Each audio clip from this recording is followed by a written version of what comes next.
the 14th. So this was the week before. So what you have going on is there's, this love and this unexpected loved one types energy is in your house of relationships. And oh, look at this. This is beginning, this Chiron and Mars thing is beginning. Are you still experiencing this interesting stuff? Yes. You have this Mars and Chiron. It's not even there yet exactly, but it was more or less opposing this Saturn Neptune thing. What do you mean? Okay, so these two things are at 15. These two things are at 21 and 22. They're not quite there, but they're in the orb to be connected to it, close enough to it. Now, by the way, this Saturn, oh, you're a 1953 person. Okay, me too. So Saturn and Neptune together. It's what, first of all, it's a karmic thing about relationships. It's kind of like we have to be blinded to get into them. We have to be snowed. We have to be like surprised, and all of a sudden, not even surprised. It's just all of a sudden there. This is, I call it clueless in relationships. Doesn't mean we're not going to be in them. It's just, and they're karmic. In your case, they're very karmic, extremely karmic relationships that kind of come out of the blue, didn't see it coming. This Mars and Chiron, are you, let me ask this, are you longing for a relationship? Or were you? Let me put it that way, maybe. Well, to be perfectly honest, is ever since puberty I have been, but rejecting every single one of them. Okay. This Chiron in Aries is something that we all are experiencing now. I think it's kind of, representative of the pandemic. This thing of feeling, I don't want to be alone. I don't want to be the first one. I don't want to be the only one. I don't want to take a risk. All of that to me is in a way is related to pandemic. This Mars thing was, connecting with that. It's a pain thing. What are we supposed to do? We're supposed to heal it by being okay with being independent, which I know to some degree you are, because, you're a leader type person. It's okay to take a risk. It's okay, and so in this case, it may be affecting, it's okay to take a risk in relationship, right? But if we're also talking about healing this thing with your mom, I'm wondering if your mom isn't in some way a partner for you. So that's what this is connecting to, this relationship stuff. Let's see what else. What else do you have, 15? Oh yeah, definitely, for sure. So this stuff is also trining your sun. Now trining makes things easy. This is trine is a fire connection, right? She's a Leo, guys. This stuff is Aries. That's fire. Okay. So could this whole thing be in relationship to a person who is an Aries? Yes, it's possible. Are they causing you pain? Yeah. Okay. Well, here's the other thing: is this moon? This is a full moon.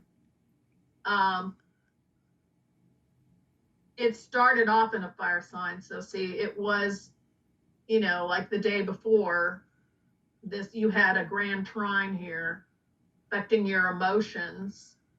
And then it moved in, that's right. So this is a grand trine because that's opposing that. Are you needing to let go of that person? Yes. Yeah, because here's the Jupiter involved in that.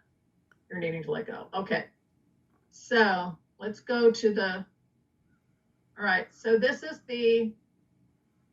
so it really did start before the solstice. now what we have is now on the solstice, Mars is directly hitting this relationship stuff. Now, it doesn't matter whether this is a love relationship, a partnership, or whatever, but you know how we pick friends, partners, and stuff like that that are connected to us solving our problems with our parents. So, like, I always pick guys like my mother because my mother was my problem person. And so I pick guys like that, and it's never gone well. Okay, so is that maybe the case with you? There's a there's a relationship between the nature of the relationship and what it's bringing up, and the pattern that my parents imprinted on me, the karmic pattern. So it's like this person is activating that karmic pattern, and I'm having to readdress it, or maybe finally address it. Yeah. And the issue is that, with this Saturn Neptune thing, because this is karma in relationships, you may not know how to do it logically. There may be a part of it, Libra rising is usually, they want to use their head, right? You want, you want to think about it, but this is saying you need to use your intuition about it. What's your gut say about it? And you also have all this Cancer stuff too, connected to relationships. Do you hold on to relationships? Yeah. Yeah. This is you need to have your claws blown off before you let go. You got to let go sometimes. This is saying you need to be the one to tell them I'm through. This is about you learning your leadership. Yeah. I probably asked you this before a long time ago. What's up with what happened with your dad? Did he leave early, or were you the daddy's little girl? No, Daddy left. Daddy left. Okay. So that's why you want to hold on, because Daddy left. There's that, but you've also come in as a Leo, meaning, you're the leader. You tell them what to do. I try. I don't know that I always succeed. You need to tell them what to do, and you need to tell them I'm going, because that's the other thing. You need to tell them I am over it. This Chiron about my worthiness is opposing this, and so when they upset you enough, they need to upset you enough for you to say, "Screw you, man. I'm going," because you know why? I'm the boss. I definitely can see you doing that, but yet you do hold on. Anyway, this is really becoming more activated. What's the, and what do you, when you say that, what do you mean by this is becoming more activated? What's this? Your relationship stuff about getting into a relationship and kind of being stuck in it, in some ways not knowing how to get out. But it does say if they push you too far, you could get out, but there's this tendency to want to hang on. Probably the want to hang on is because your dad left, and so are you afraid that if you let go they'll never come back? I mean, maybe they won't, but maybe that's the best thing for you. Yeah, it's not as strong now as it was back then on the 21st, and so it seems like something has changed. Yeah, these are going farther apart for one. This Mars has now gone past these and is crossing this. And when Mars, the opposition, so that means that you're more in control now. But let's also look at this June 28th. This is the new moon about you getting control of your emotions. And it's basically happening on your Venus, which is about you attaching to people. And really, it's showing you attach to people emotionally, but you also attach to them intellectually. Would that be correct? Oh, yeah. This is in the area of thinking about things. But you emotionally have to be done with them. like really done with them. And sometimes they have to push you to that. You are transforming. See this Pluto down here? It's gone past your worthiness point. It's connecting here 27 to 28. Oh yeah. You're transforming how you communicate your emotions. Would you say that's correct? Yeah. Okay. And of course, emotion stuff is a lot connected to our mom. Why is that? Because we came out of her. We came out of the mother, right? Are you needing to divorce from your mother? No, I'm needing to divorce from a male. No, I mean, are you needing to divorce to the symbolism of what went on between you and your mom? I'm needing to, well, actually, from a real, at the core level, I'm needing to divorce from the persona that my mother imprinted on me. Okay. So it's like I am to some extent a carbon copy at a pattern level, a fractal pattern level of some aspect of her emotionally. Uh-huh. And it's that I'm needing to change, to shift into something else that's not that same pattern. That's a new awareness of my identity, a new identity. Yeah, see, the thing is that, in your past life, you were really powerful. I'm not saying you're not now, too, but what you're working on is connected to the past. And when this Pluto moves to Aquarius, then you're going to get that other person back. That other person who you were, you're going to get them back full force. Right now, you're dealing. So I think you're right about, getting disconnected from that imprint that has you connected to her, and creating a situation where you really are independent, where you really do know that you can create everything about your reality, even including the partner who you hang out with. In fact, it looks like, as we go into next year, somebody else is going to show up. Somebody else will show up, but this is going to transform you. So what you're saying really fits right on. The other thing is that as you go into 2023, you'll see this pain point is now starting to really get into direct opposition to this Neptune, which means you've really got to go by your feelings. You've got to go by your gut in this. That's the way. You're a fire person, so you want to go. You're fire water person. But and so you need to go by your gut. So in some ways you do need to go by your feelings and your emotions. You just need to not let those emotions bind you to people who are not for you. You're going to get there. All right, let's go. I want to go back to, let's come back to now, more or less. All right, this is now.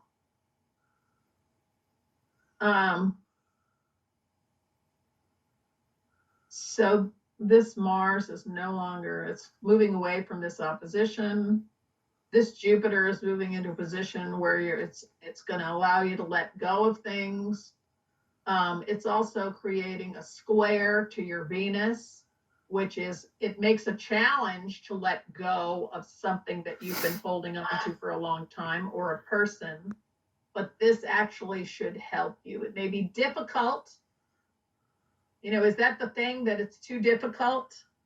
It's not. I mean, it fluctuates. It's like sometimes there are moments where I feel the difficulty, and then most of the time not so much. I mean, Mars is going to help you in that because Mars is in your relationship area. Would that person be upset if you said, "We're done, go away"? I don't know. I'm asking that because you do have this upset, this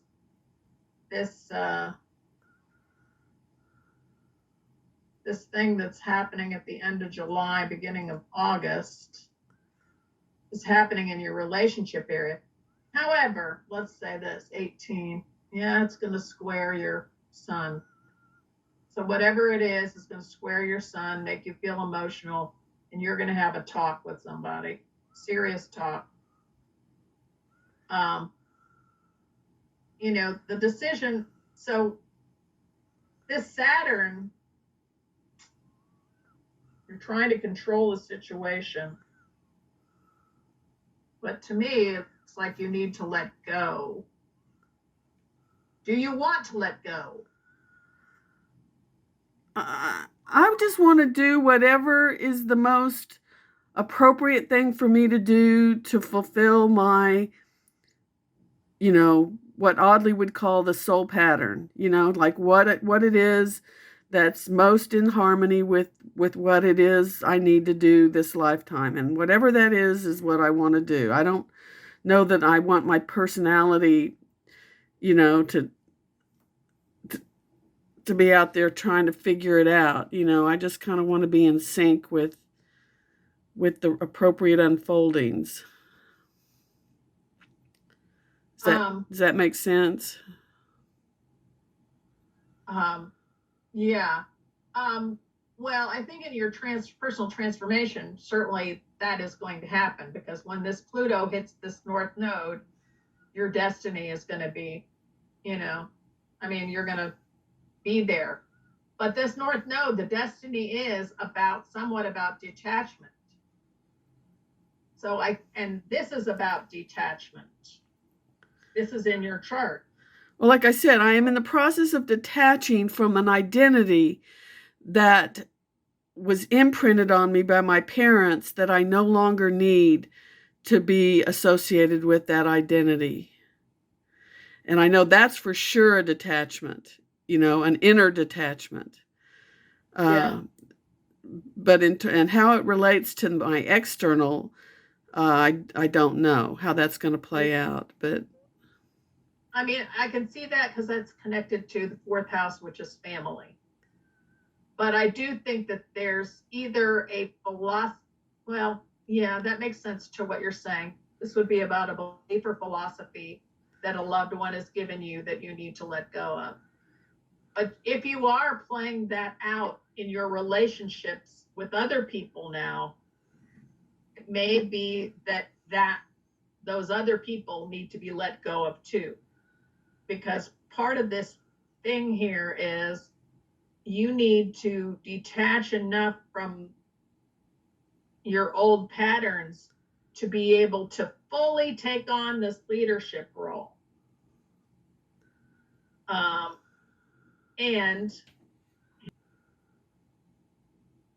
Okay, this is what you have become. So you are a Libra. And this is also Neptune on here it's a very spiritual connection. This is someone who is really working on a spiritual path. By the way, it's in your career area. Are you making movies like that or writing screenplays like that? Well, yeah. That's the kind of screenplay I write. Yeah. And looking at this, to me, I think you're right on track. You don't have to give up relationships per se, but you need to use your intuition to detach from ones that seem to fall into the pattern of your connection with your parents. Right. Because this is detached from those. Right. You need to get a partner, a true partner who will be connected with you creatively. Right. And also have almost the exact kind of beliefs that you have. Right. This Virgo stuff is saying. Right. Be very particular. Right.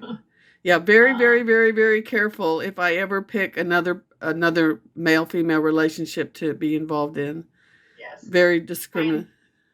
And you're moving into an emotional detachment situation also, which often happens when, the the more highly spiritual I have become, the more emotionally detached I become. What it means is that I don't let it move me from my path. I don't let it destroy me or get me down. When I see things that are sad, it makes me want to do something. It makes me want to be proactive. Some situations you can't fix. So it's not about losing compassion. It is about just becoming a little more, bit more detached in what I call being a watcher, observant. So just to look at that. So you're a Libra with Sag rising now and an Aquarian moon. That means you're more connected to the world, you know, how we're more alike than we're different and all that kind of stuff. So now what we have is that progress chart, and now we have these things going on here. So it is interesting that all of this stuff that you've been talking about has been happening in your fourth house, which is family. So that, you know, all that stuff about letting go and transformation and moving out of your parents, you know, programming, so to speak. That's where all this, you know, the stuff having to do with the solstice has been in the family area.